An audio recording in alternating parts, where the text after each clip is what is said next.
우리 또 앞뒤 좌우로 인사들 한번 나누시겠습니다. 주님의 이름으로 환영합니다. 우리 저기 3층의 영아부도 주님의 이름으로 환영합니다. 우리 예범이 엄마 아빠도 환영합니다. 어제 우리 관리위원회에서 또 집사님들 나오셔서 또 아주 교회 이곳저곳 살피시고 이쪽에 새로 만든 주차장 있잖아요. 그래서 이제 에어컨 환풍구를 위로 올리고 그래서 차 주차를 잘 할 수 있도록 그렇게 또 여기 청소하시고 그렇게 정리하시고 그러셨습니다. 뿐만 아니라 화장실, 남자 화장실, 여자 화장실 비데도 설치를 하셨어요. 그래서 우리 관리위원회 집사님들이 그냥 이 모양 저 모양으로 교회의 어떤 그 약한 부분들을 미리 파악을 해서 그렇게 섬기고 계십니다. 그러니까 우리 성도님도 관리위원회 집사님들 보면 수고를 하셨다고 격려도 해주시면 너무 좋을 것 같아요. 이제 그러한 모습 보면서 사실 이제 손모 집사님 있잖아요. 무려 암 수술 받고 여러분 알다시피 8차례에 걸쳐서 이 방사선 그렇게 치료 쉽지 않잖아요. 그러한 치료를 받으면서 마치 교회 와서는 아무렇지 않는 듯이 여전히 똑같이 그렇게 봉사하시고 이렇게 헌신하셨어요. 그런데 그 내면이 얼마나 힘들었겠어요. 근데 그 모든 어려움을 고난을 극복해 나가는 그런 모습들 보면서 제 자신이 굉장히 기뻤고 우리 성도님들이 보이지 않는 곳에서 믿음으로 극복할 수 있도록 그렇게 기도한 그러한 어떤 하나님의 그 은혜가 함께하지 않았나 하는 생각이 듭니다. 그런데 이제 그러한 상황을 보면서도 제가 이제 늘상 느끼는 것이지만 시편 119편 71절에 나오는 고난 당하는 것이 나에게 유익이라 이로 말미암아 내가 주의 윤례를 배웠나이다. 라는 그 구절이 참 진리다 하는 생각이 듭니다. 그러니까 고난 당하는 것이 오히려 우리 인생에 있어서 믿음의 사람에게 있어서는 유익이라는 것이죠. 왜냐하면은 그 고난의 그 과정을 통해서 내가 가지고 있는 그 믿음이 진짜라는 것을 나의 삶을 통해서 증거하기 때문에 그렇습니다. 그러니까 그 고난의 과정을 통해서 그것을 극복하는 그러한 힘을 실상 하나님께서 우리에게 공급하시기 때문에 그 고난의 과정을 통과하게 보다 보면은 하나님께서 나를 얼마나 사랑하시는가, 하나님의 그 사랑이 나를 그 모든 그러한 환난을 그 어려움을 넉넉히 이기게 만든다 하는 것이죠. 하나님께서 택한 자녀들에게 베푸신 놀라운 그 은혜입니다. 고난 당하신 분들 또 그러한 것으로 인해서 낙심하지 마시고 믿음으로 극복하는 은혜가 있기를 주님의 이름으로 축복합니다.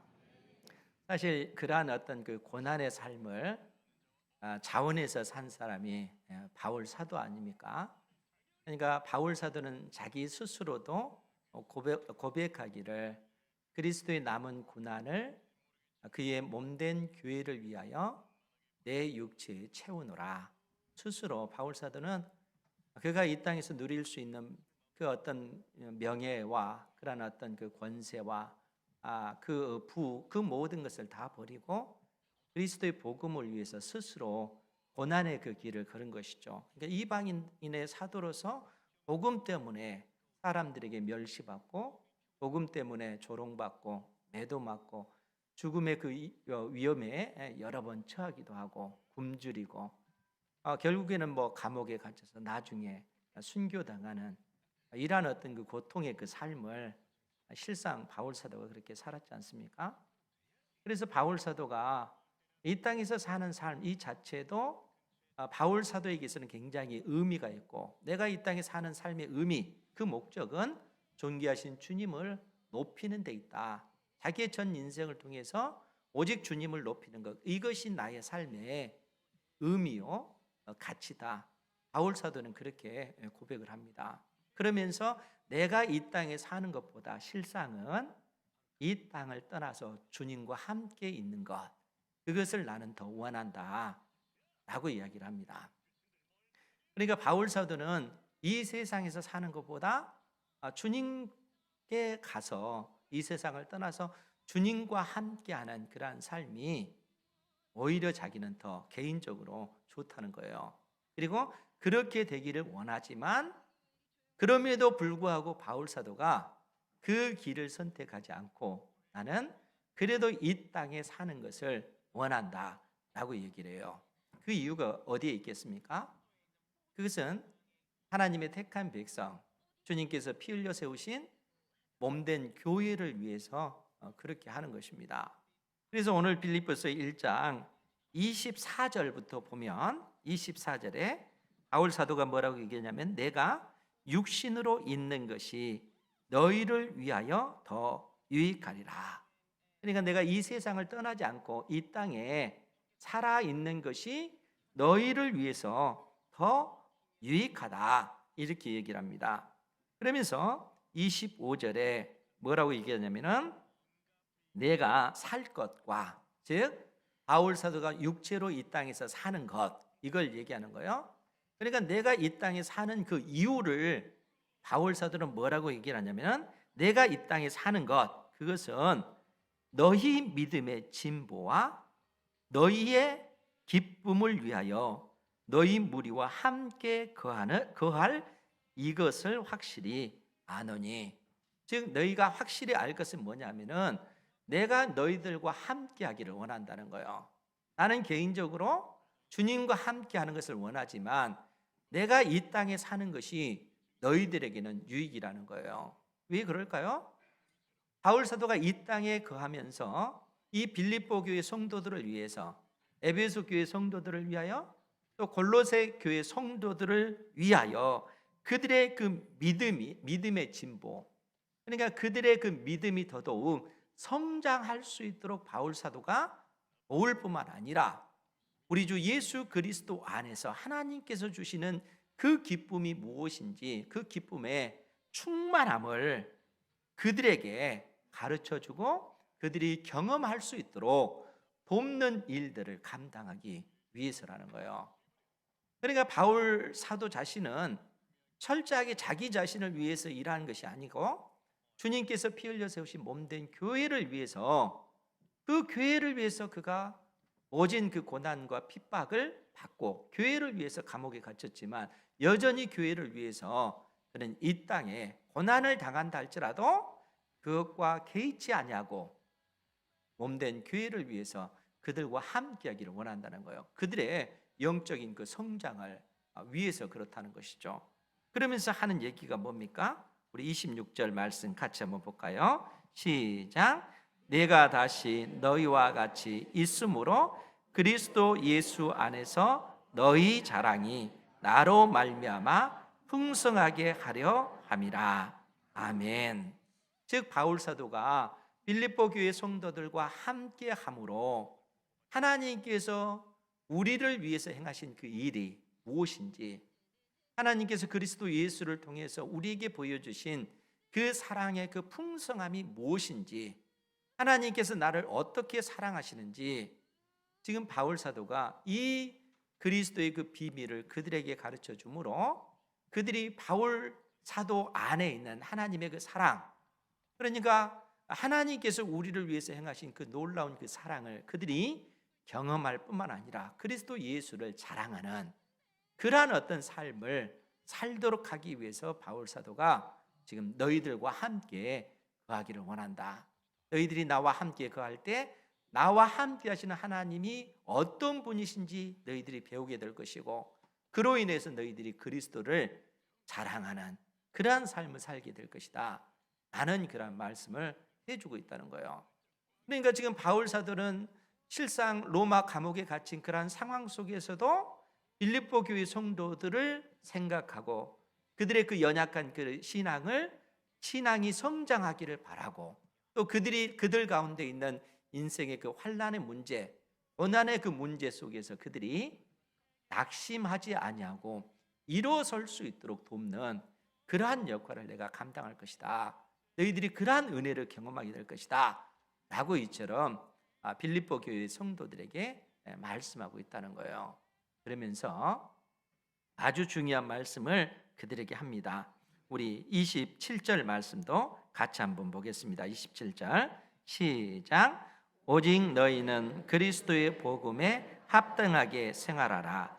이는 내가 너희에게 가보나 떠나 있으나 너희가 한 마음으로 서서 한 뜻으로 복음의 신앙을 위하여 협력하는 것과. 아멘.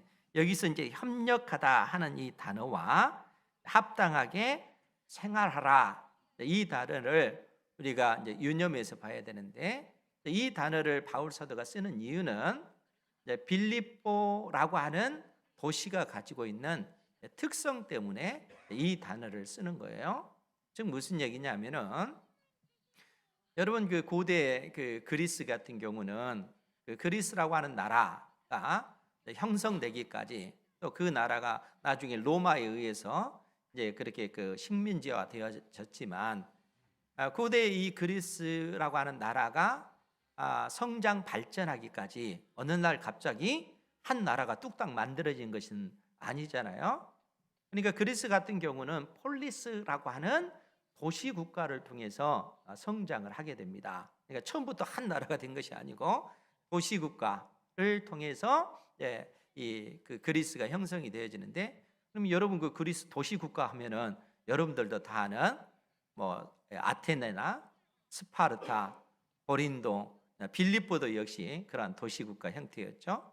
그러면은 이러한 도시 국가 형태로서 나라가 만들어졌다는 거예요. 그렇기 때문에 이 그리스 지역 같은 경우는 이러한 도시 국가가 가지고 있는 그 특성이 있습니다.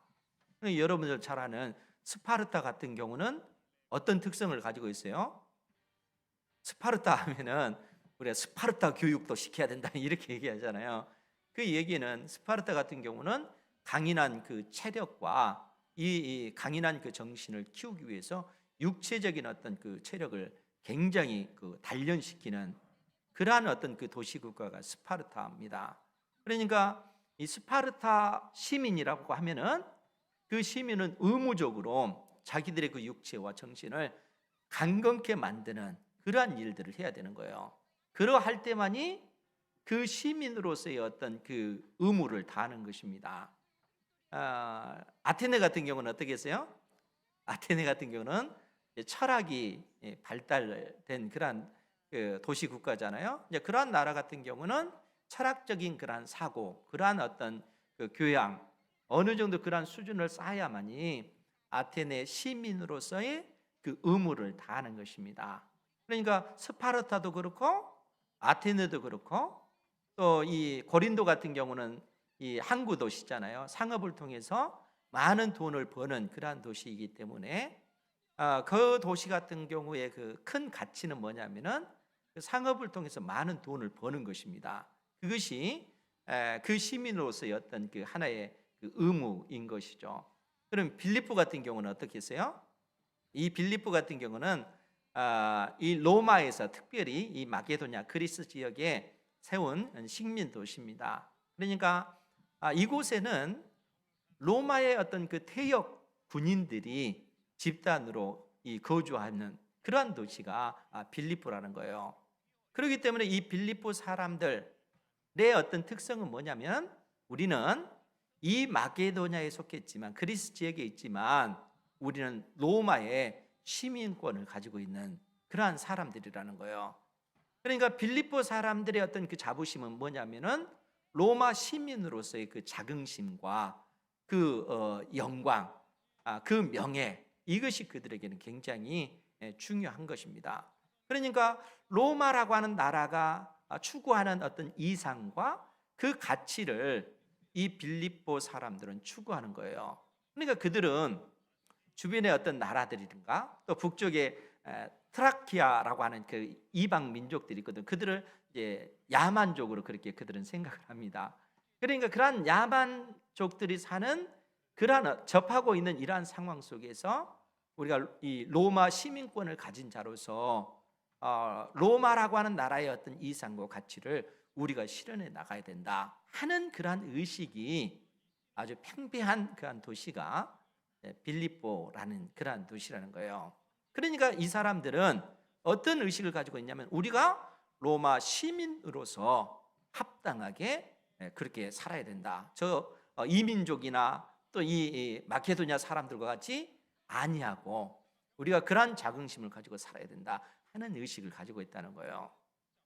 그러니까 바울 사도가 이러한 빌립보 사람들의 그 특성을 염두에 두고 하는 얘기가 오직 너희는 그리스도의 복음에 합당하게 생활하라. 즉 그 말은 너희들이 천국 백성이라면, 하늘에 속한 하나님의 백성이라면 천국 시민으로서 합당하게 너희들이 행동하고 생활을 해야 된다라는 거예요. 그러니까 여러분들도 하나님께서 뭐라고 말씀하시겠어요? 우리에게도 네가 하나님의 백성이라면 이 세상 속에서 구별된 백성답게 합당하게 생활해라, 이렇게 말씀하지 않겠어요? 그런 삶을 사시기 바랍니다. 천국 백성으로서의 삶을 우리는 추구하고 살아가야 된다는 거예요. 그러면은 이제 중요한 것이 있죠. 천국 백성답게 합당하게 사는 방식이 무엇인가 하는 거예요. 오늘 바울 사도가 빌립보 교회 성도들에게 너희들이 천국 백성이라면 천국 백성답게 복음에 합당한 생활을 해라, 이렇게 이야기할 때 무엇을 염두에 두고 이 말씀을 했겠는가 하는 거예요. 지금 바울 사도는 이러한 이야기를 하고 나서 하는 얘기가 이는 내가 너희에게 가보나 떠나 있으나 너희가 한 마음으로 서서 한 뜻으로 복음의 신앙을 위하여 협력하는 것과 28절에 보면 무슨 일에든지 대적하는 자들 때문에 두려워하지 아니하는 이 일을 듣고자 함이라. 즉 바울 사도가 우리를 향해서 너희들이 천국 백성이라면 천국 백성답게 합당하게 생활을 해야 된다라고 말하면서 그 이유를 27절 그 중반절에 그 이유는 내가 너희에게 가보나 떠나 있으나, 즉 내가 너희들과 함께 있으나 너희들과 함께 있지 않으나 그것과 상관없이 너희는 한 마음으로 서서 한 뜻으로 복음의 신앙을 위하여 협력해야 된다라고 지금 이야기를 하고 있는 거예요. 그런데 여기서 지금 바울 사도가 한 마음으로 서서라고 하는 이 단어와 또 그 마지막에 협력하는 것, 이 협력한다는 것은 너희들이 한 팀이 되어야 된다는 거예요. 그러니까 너희들이 한 마음 한 뜻으로 한 팀을 이루어야 된다라는 얘기입니다. 천국 시민답게 합당하게 살기 위해서는 너희들이 한 팀이 되어져야 된다라는 얘기예요.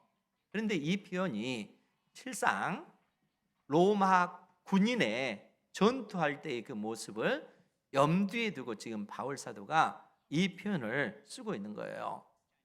여러분 그 로마 군인들이 전투에 임할 때 영화를 보면은 그 장면들이 나오잖아요. 그 로마 그 군인들이 그야말로 어깨와 어깨를 딱 맞대고 한 줄로 쫙 서서 견고하게 두 발을 딱 버티고 서서 그들 앞에 방패를 쫙 들고 전진해 나가잖아요. 그 영화 장면들 보잖아요. 그러니까 지금 그러한 모습을 바울 사도가 염두에 두고 이 표현을 쓰고 있는 거예요. 그러니까 그 상황을 염두에 두고 다시 한번 이 말씀을 보면 이는 내가 너희에게 가보나 떠나 있으나 너희가 한 마음으로 서서 한 뜻으로 복음의 신앙을 위하여 한 팀이 되는 것과 지금 그 얘기예요. 그러니까 지금 이 로마 그 군인들은 적들을 상대하기 위해서 일렬로 쫙 서서 방패를 앞에 들고 두 발을 견고히 한 상태에서 어깨와 어깨를 마주대고 이게 흩어지면 안 되니까 그런 상태에서 한 걸음 한 걸음 전진해 나가는 그러한 그 모습을 보여주고 있다는 거예요. 그러니까 흩어지면 안 되고, 이건 철저하게 한 마음과 한 뜻으로 복음의 신앙을 위해서 한 팀이 이루어지는 거예요. 그러면서 뭐라고 표현했습니까? 28절에 무슨 일이든지 대적하는 자들 때문에 두려워하지 아니하는 이 일을 듣고자 함이라. 그러한 어떤 이 군대의 모습으로 딱 선 다음에 적들이 쳐들어올 때 어떤 심정으로 담대히 나가는 거예요? 두려워하는 마음이 아니라 넉넉히 그들을 우리가 이기리라. 왜냐하면 나 혼자가 아니라 내 옆에 내 형제들이 있기 때문에 어깨를 맞대고 방패를 굳건히 들고 한 걸음 한 걸음 전진해 나가는 담대한 그 모습으로 나가기 때문에 대적하는 원수들이 온다 할지라도 그로 인해서 두려워하지 않는 것, 그러니까 그것이 복음에 합당한 그러한 생활이라는 거예요. 그러면 사랑하는 성도 여러분, 바울 사도가 왜 이러한 표현을 쓰겠어요? 그것은 복음 때문에 이때 당시 하나님의 택한 자녀들이 당하는 그러한 환난과 고통 때문에 그런 것입니다. 지금 바울 사도 역시 복음 때문에 로마 감옥에 갇힌 상태잖아요. 그리고 로마 전 지역에 주님께서 피 흘려 세우신 몸된 교회들, 예수 믿고 구원받은 하나님의 그 백성들이 그 사회에서 인정받는 것이 아니라 오히려 복음 때문에 바울 사도가 겪는 그러한 그 고난을 성도들 역시 동일하게 고난을 당하는 그러한 상황 가운데 있다는 거예요. 그러니까 그러한 상황 가운데, 고난 가운데 있을 때 성도들이 어떻게 해야 되겠어요? 똘똘 뭉쳐서 그 난관을 믿음으로 극복해 나가야 되는 거예요.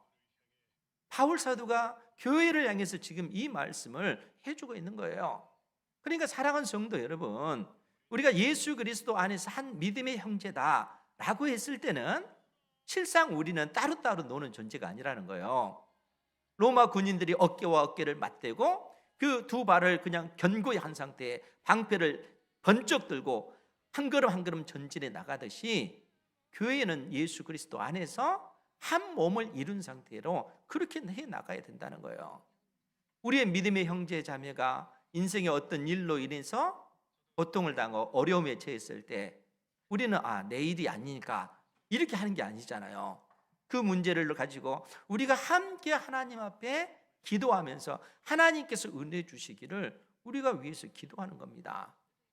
그러니까 우리가 이 터키나 이쪽 지역에 지진이 일어났을 때 광고했을 때 성도님들이 많은 그러한 헌금들을 해주셨잖아요. 또 탄자니아 같은 경우 우리 최재명 선교사님 그 교회를 세울 때 또 거기에 있는 그 어린 그 아이가 화상으로 인해서 수술 받지 못하고 있을 때 우리 성도님들이 그때 당시도 뭐 1,500~600만 원, 제 기억으로 1,500만 원인가 600만 원인가 그렇게 헌금이 되어져서 그들을 했잖아요.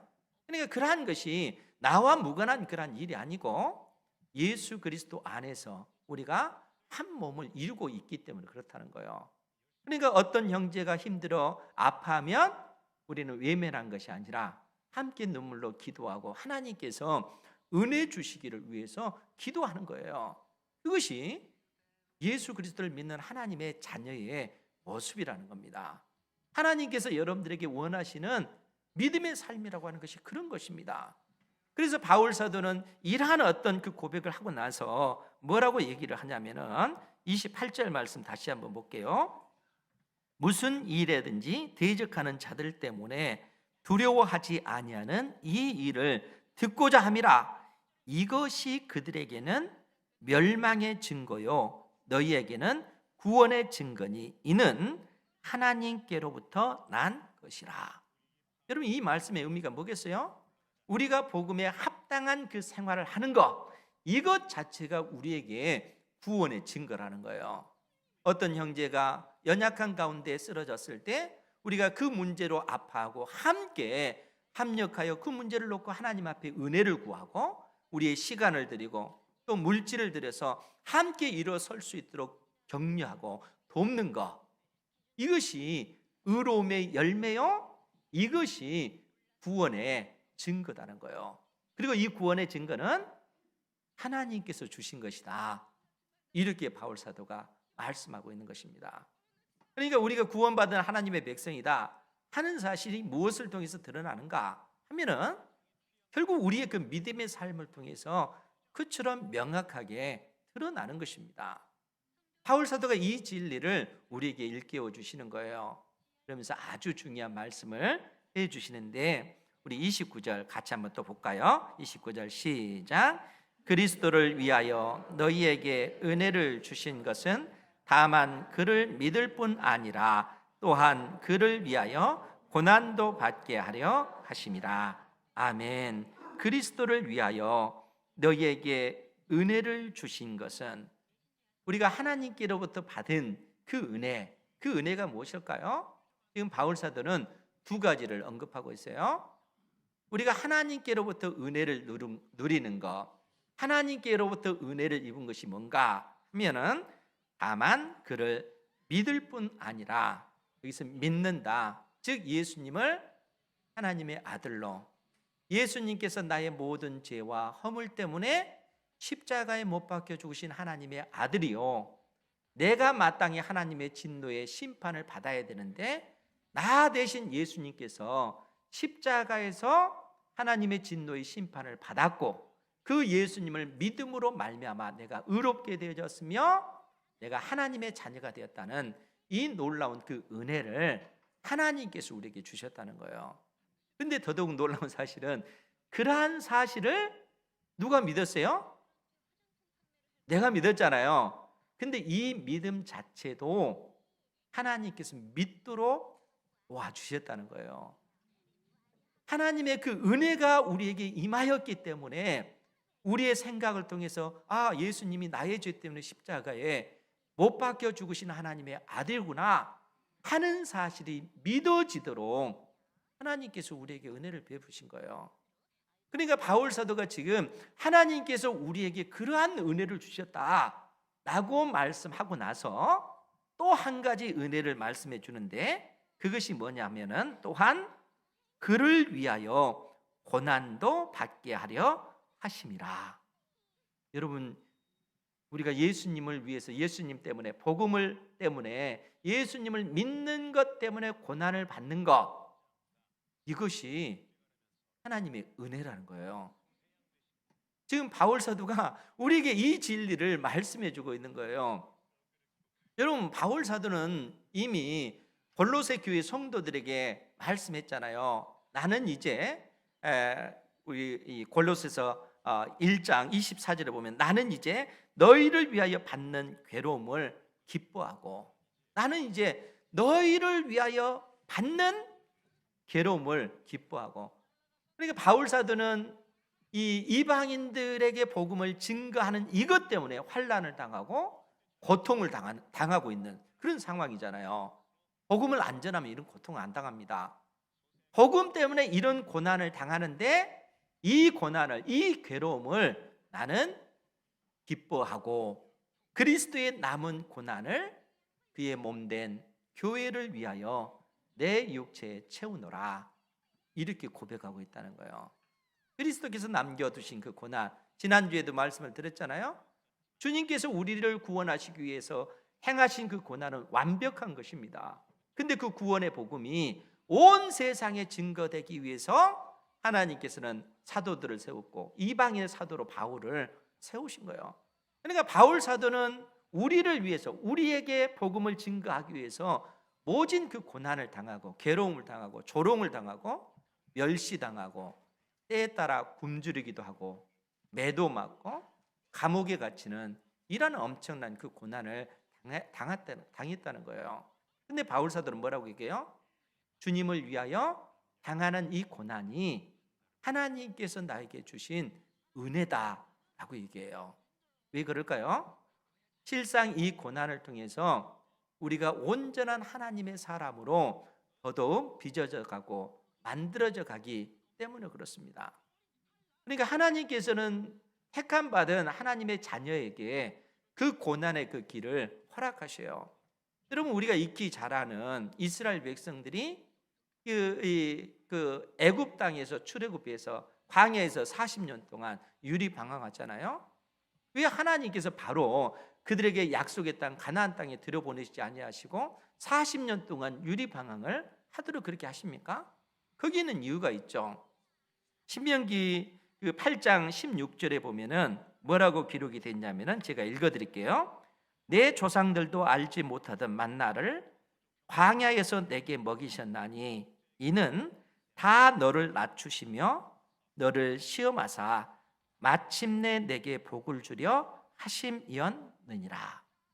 하나님께서 광야에서 무려 40년 동안 그들에게 만나를 먹여주시고 또 물을 먹여주신 물을 반석을 지셔서 물을 내셔서 그들을 먹이셨잖아요. 그런 삶이 쉬운 삶이겠어요? 광야의 삶은 엄청나게 고통스러운 삶이에요. 그런 삶을 통해서 비로소 그들이 깨닫는 것이 내 힘으로 능력으로 사는 것이 아니라 사람은 하나님의 은혜로 살아간다 하는 사실을 광야 40년을 통해서 그들이 배운 거예요. 그러니까 고난이라고 하는 것은 우리에게 그러한 역할을 하는 것입니다. 고난 받는 것이 나에게 유익이라 이로 말미암아 내가 주의 윤례를 본보라. 하나님께서는 고난을 통해서 우리를 하나님의 사람으로 정금과 같이 빚어가시는 거예요. 그리고 마침내 복을 주려 하심이라. 복을 주시기 위해서 하나님께서는 우리에게 그러한 그 고난을 허락하신 것이라는 거예요. 그러니까 바울 사도는 이러한 그 진리를 빌립보 교회 성도들에게 일깨워 주면서 30절에 뭐라고 얘기를 하냐면은 너희에게도 그와 같은 싸움이 있으니 너희가 내 안에서 본 바요 이제도 내 안에서 듣는 바니라. 이러한 싸움은 바로 너희들에게도 있다는 거예요. 지금 빌립보 교회 성도들 안에서도 복음 때문에 환난을 당하고 복음 때문에 어려움에 처한 성도들이 형제들이 그들 안에 있는 거예요. 그러니까 그러한 싸움을 지금 너희들도 하고 있는데 그 싸움은 실상 너희들이 나의 삶을 통해서 보았지 않느냐. 복음 때문에 감옥에 갇히고 멸시당하고 조롱당하는 그러한 바울의 그 모습을 통해서 복음 때문에 고난을 당한다는 것을 너희들이 깨닫지 않았느냐. 그 싸움이 지금 너희들 가운데 있다는 거예요. 그럼 그 싸움에서 승리할 수 있는 그 길은 어디에 있겠어요? 복음에 합당한 생활을 하라. 이미 바울 사도가 얘기했잖아요. 이 싸움은 혼자 하는 싸움이 아니라 교회가 함께하는 싸움이라는 거예요. 한 마음 한 뜻을 가지고 마치 로마의 그 군병들이 어깨와 어깨를 맞대고 두 발을 굳건히 하고 방패를 높이 쳐들고 그 일렬로 그 행으로 한 걸음 한 걸음 힘있게 나가는 이것을 통해서 적들을 무너뜨린다는 거예요. 이것을 통해서 교회가 힘있고 능력 있게 세워질 뿐만 아니라 이러한 삶을 통해서 하나님의 그 풍성한 그 사랑, 지식이 아니라 하나님의 그 놀라운 그 사랑을 교회가 경험하게 되어지는 것입니다. 이러한 은혜를 사모하시는 여러분들 되시기 바랍니다. 인생 가운데 어떤 어려움이 있고 고난이 있는 거, 하나님께서 나를 사랑하지 않기 때문에 그러한 고난을 주신 것이 아니라 하나님께서 우리를 사랑하시기 때문에 그 고난을 허락하시는 것입니다. 그 과정을 통해서 무엇보다도 우리가 하나님의 사람, 믿음의 사람으로 빚어져 가기 때문에 그런 것입니다. 이러한 삶을 끊임없이 꿈꾸시고 믿음으로 기도하시고 하나님의 은혜를 경험하는 우리 은행교회 모든 성도 되기를 주님의 이름으로 축복합니다. 기도하겠습니다. 거룩하신 아버지 하나님, 하나님의 그 크신 은혜가 아니면 저희들이 한순간도 온전히 살아갈 수 없는 연약한 인생인 것을 고백하옵나이다. 하나님께서 우리에게 고난을 허락하실 때 그 고난은 우리를 더더욱 믿음의 사람, 하나님